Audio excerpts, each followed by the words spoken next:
Grosse affluence aujourd'hui sur le site de la Darbella pour cette tranche jus en boucle. Aujourd'hui, place au skating, 2500 coureurs qui sont quasiment tous là malgré le changement de format.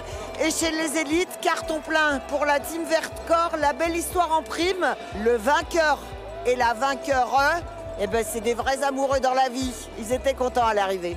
J'ai essayé de partir assez vite, prendre un gros rythme et finalement j'ai pas réussi à m'échapper. Ça s'est joué au sprint, on était 4. Dernier virage, rien n'était fait, j'étais deuxième et ouais, ça s'est joué à 50 mètres et ouais, je suis très content de gagner. C'était hyper dur, je suis partie hyper vite. Enfin, en gros, le but c'était de suivre les gars le plus possible dès le début et après de tenir un groupe avec des gars. Et je suis contente parce que j'ai eu des collègues toute la course, ils ont skié avec moi et tout et c'était trop bien, je me suis trop fait plaisir. Et voilà, c'était trop bien. Mais voilà, je suis morte.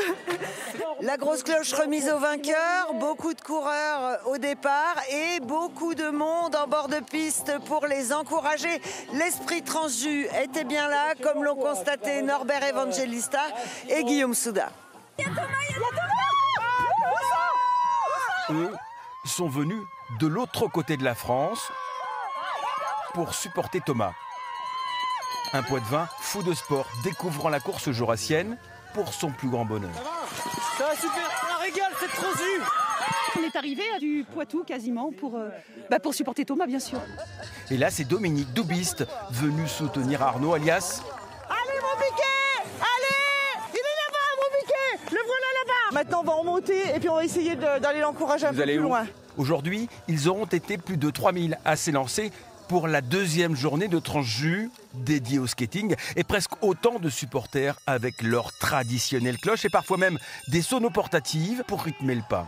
Supporters, tout un art, celui sur ce tout nouveau parcours en boucle d'être au bon endroit, au bon moment. Dominique et sa troupe ont rejoint le premier ravitaillement, histoire de permettre à Arnaud de faire au passage le plein d'encouragement. Après avoir manqué son premier tour, Ça fait un petit moment que je regarde et puis voilà, et après il file peut-être comme l'éclair et puis j'ai pas eu le temps de le voir. il apparaît enfin au deuxième. Mais l'athlète passe presque sans se retourner, fixé sur l'objectif de faire son meilleur temps. Thomas, lui, touche au but à un virage de l'arrivée. Il retrouve ses aficionados.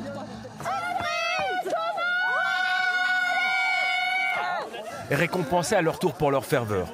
C'est les meilleurs supporters qu'on a jamais vus sur la Transjus, je pense. Et donc, vous pouvez compter sur moi pour les ramener l'année prochaine. À n'en pas douter, la mythique course jurassienne compte bien sur la sympathique équipée poitevine pour revenir sur une prochaine tranche jurassienne. Et voilà, ouf, elle a quand même eu lieu cette tranche jus 2025, mais bon, on l'a bien compris, hein, c'était pas tout à fait ce qu'on attendait.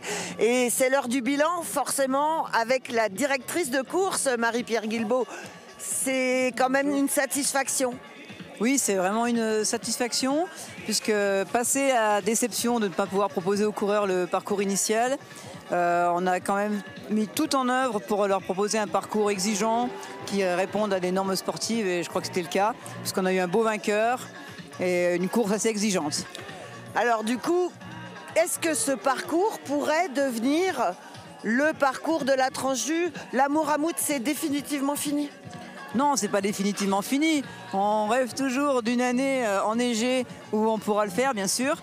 Mais on travaille bien sûr sur des parcours de repli ou des parcours qui nous permettraient d'assurer la course malgré un enneigement difficile. Merci en tout cas et bravo pour cette organisation.